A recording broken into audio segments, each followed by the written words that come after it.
friends, welcome back to my channel. For this video, I'm going to be showing you my Spek Codex setup. This is my main planner that I love so much. It's my entire brain. I feel lost without it. If I had to pick only one planner to use, this is it. I'll be showing you how I use it and how I make the most of my cover and all of its pockets, as well as how I use my Moleskine weekly planner. So if this video interests you at all, do consider subscribing. I make more videos about journals, planners, and pens. This is the Spek A5 Codex in the Touch Me Tobacco leather. It is so smooth and floppy. It feels really great in the hand, and it smells amazing. This is a wedding anniversary / Christmas present for my husband. So when I ordered this, I got the works. And I used all of the add-ons that I ordered, and I love them all. So mainly I got the gusseted zipper pocket in the back, as well as the big back pocket. When I'm not using my planner, I do like to keep it in this pouch. I did make this myself, although it's not perfectly made, but it works just fine. So back to the planner, opening it up. I have this Jibun Techo writing board. This helps provide a flat writing surface on some of my pages. And I have 2 horizontal pockets on the front side, as well as 3 vertical card pockets. This is the default layout you get when you order a custom codex. I didn't ask for any customizations on this side. So in the top pocket, I keep this little journal card. It says, "Hey there, smarty pants." It just keeps me grounded because I do tend to be a little smarty pants sometimes. And then behind it is a field notes notebook. It fits perfectly into this pocket. It does stretch out the pocket, but that's fine by me. I want all of my pockets to be functional. This field notes is for my long-term projects, like my 5-year life plan, long-term goals for my channel. I'm doing some research on an unofficial homeschool plan for my baby when he's a little bit older. Information that I want to keep with me as the years go on. The information I keep in this field notes were actually from my previous bullet journal, and I wrote them all down here. So when the next year comes around and I get a new planner, this stays right here. And then in this pocket, I used to keep a notepad, but I've since taken that out and moved it over to the back.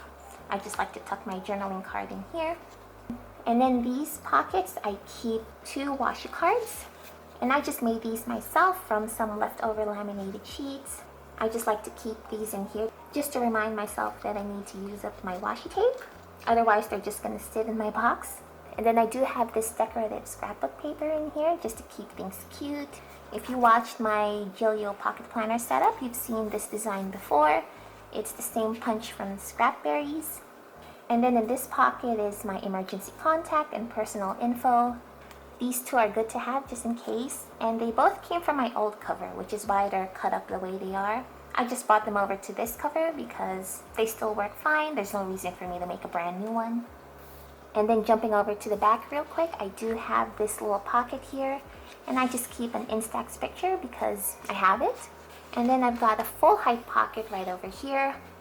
This is where I keep my rulers. I have 2 here, and then I have a couple of sheets of these to-do notes. And then I just have this little sticker here in the front, just for clipping them together. Where is my paper clip? So these 3 live in this full height pocket here. And then I have my gusseted zipper pocket in the back. And I do keep a lot of things in here. It's pretty messy. That's life, you know. So these are what I usually have in my zipper pocket. I have this thin washi tape here. I use this to track some things on my monthly calendar. I have my Canon IV Smart Sheet. This is just for calibrating my Canon IV. It's good to have one just in case. And I have these 2 vintage die cuts. I used to use this to cover up my baby's face when I would post my spreads on Instagram. I don't do that anymore, but I just like to keep them around. And then I have these to-do stickers. This is actually 1 sheet that I cut down so that it would fit my zipper pocket. So it looked like this, and then I just chopped it all down. And I'll get into how I use these later on. So those are all in my zipper pocket. And in the big back pocket, I do keep a couple of important documents that I need to keep close by. And the big back pocket also tends to be messy. I try to keep it neat, but you know, it's not always pretty. This is a functional planner for the most part, and I like to keep it that way. So now let's get into the planner. This is a Starbucks branded Moleskine Weekly. I bought this on eBay. This planner was originally from Singapore. And I made a video on how I set this up initially. I'll link that video below. Just a warning, I don't talk in that video. I only play music and it's a little loud. So just be careful if you are going to be jumping into that video. And there are a number of differences between this Starbucks planner and the regular Moleskine planner, which I have the pocket size here to show you. So first off, the monthly spread is placed together with the weekly pages. If you compare it to the regular Moleskine Weekly, the monthly pages are all in front. And personally, I prefer having the monthly pages with the weekly, so I'm not constantly flipping to the front. That's how I planned in my bullet journal last year, so that's what I'm used to. There are also 4 blank pages at the end of each month. But in the regular Moleskine Weekly, you don't get any blank pages, you just jump right into the next month. So that's another big plus for the Starbucks planner. You also get more blank pages in the back. I counted about 20. And then in the regular Moleskine, you only really get 4 or 5. So not a lot, this is it. So the Starbucks planner is more in line with what I like. There aren't any extra pages in the beginning either. When you open up the planner, you jump straight into the December 2019 pages, which I did end up covering up. And in the regular Moleskine, you get these pages that I don't really have a use for, like the dialing codes, travel planning. That would be kind of nice if I were traveling a lot right now. International holidays. This is pretty nice to have, but again, I don't have a use for this personally. So that's another difference. So overall, I vastly prefer the Starbucks planner to the regular Moleskine. I really hope they release this again next year because I'll definitely buy it again.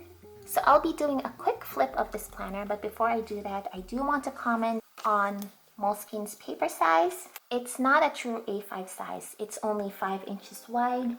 I have a spare Moleskine notebook here and a Leuchtturm to compare. And as you can see, the Moleskine is significantly narrower than the Leuchtturm, which is a true A5. It is about the same height, so there's that at least.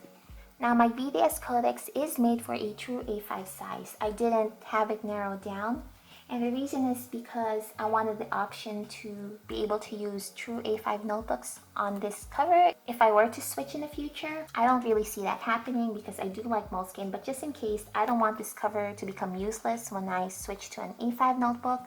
Since this cover is really pricey, I want to be able to use it with any notebook I want. There is a tiny gap when I have my cover open because the Moleskine is smaller, but I don't really mind it. It kind of reminds me of how ring binders are laid out. When you lay down a ring binder, you also get a gap because of the rings. When you close the binder, the inserts get pushed forward. That's why you need that extra space for ring binders. Granted, that doesn't happen with this cover, but my point is this doesn't bother me. But if this is a deal breaker for you, I would suggest just using a true A5 planner or getting a properly fitted cover for your Moleskine. There are a couple of shops out there that offer that.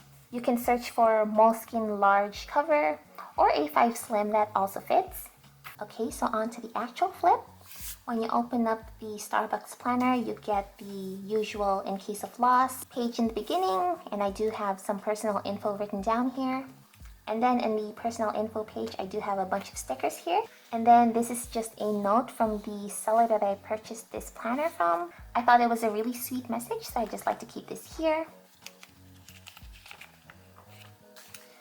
And then here is a year at a glance for 2020 and 2021. I don't really look at this page, at least not yet.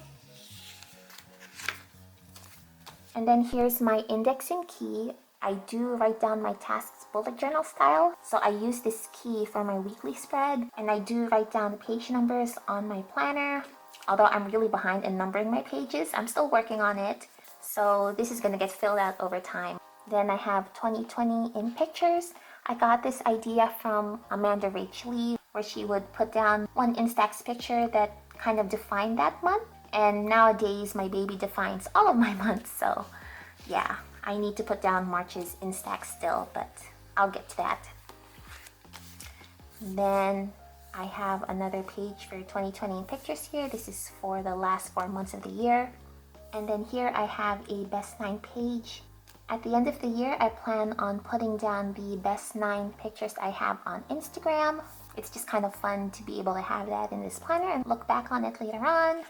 And here's my Instagram name. It's outdated now. It used to be Spellbound Rose, now it's Spellbound Notes. So I'm gonna have to update this. And then books read. I've only finished 2 books this year. I'm currently reading Getting Things Done by David Allen. I really like it. I'm enjoying it so far, but it's a bit slow going. I'll get to it when I get to it, you know? Games played. It's also empty. I am playing Animal Crossing right now, and I started the Stardew Valley 1.4 update, but I haven't seen all of the new content yet, so I'm not counting it as finished just yet, but this will get filled out. And then movies watched. So these are the movies that I've watched so far in the year. I don't think it's outdated. Or is it? I watched The Devil Wears Prada recently. Does that count? It's like a rewatch. It's one of my favorite movies. And then shows watched. So I've seen Watchmen and The Crown Season 3 so far this year. I'm currently watching the Babies documentary on Netflix. It's so cute. But I don't really have a lot of time to sit down and watch things nowadays. Just because I fill my free time with journaling and filming and all the rest. Then I have my wish list, which I finally filled out. And then here is the HB Notebook Challenge page. This is where I log the notebooks that I finished, and if I bought any new notebooks, I would put them in here as well. So far so good. I haven't bought any new notebooks this year, and I do need to update this. I finished a journal recently, and I haven't logged it yet. And here's some housekeeping reference. It's helpful to have handy. I actually find this page really useful. KonMari checklist, which has also been on hold in favor of baby-proofing my house. And then here's my timetable, which is still accurate for the most part. I am staying at home with my baby right now, so not too much going on, but I am still quite busy just because having a baby takes up a lot of your time and energy. 2020 goals. So my goal this year was to start a YouTube channel, which I did. So yay! KonMari the house. Again, that's on a freeze.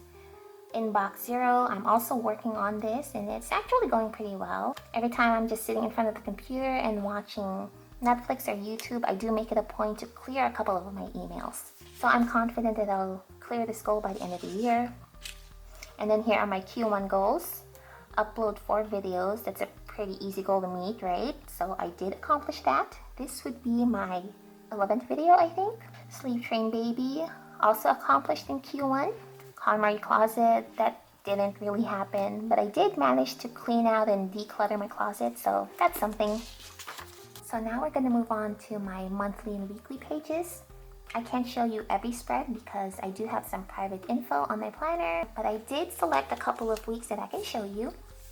So first off, on my monthly calendar, at first I didn't really know how to use this. I started out putting down appointments and special moments on it, but once my wrist started acting up, I started tracking when I would get really bad wrist pain and when it would happen.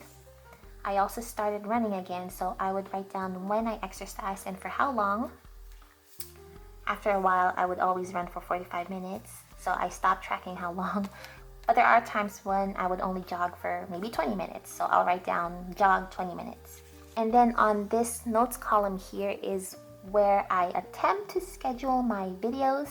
It doesn't always happen because I work on my channel in my spare time, and some weeks I just don't have the time to finish up a video, but I at least try to make a schedule.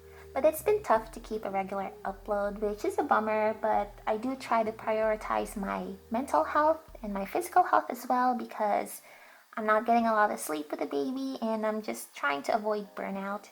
So here's last month's spread, and as you can see, this is the date when my family and I decided to stay home, and this is when we got the official order. I feel like it's important to document those things.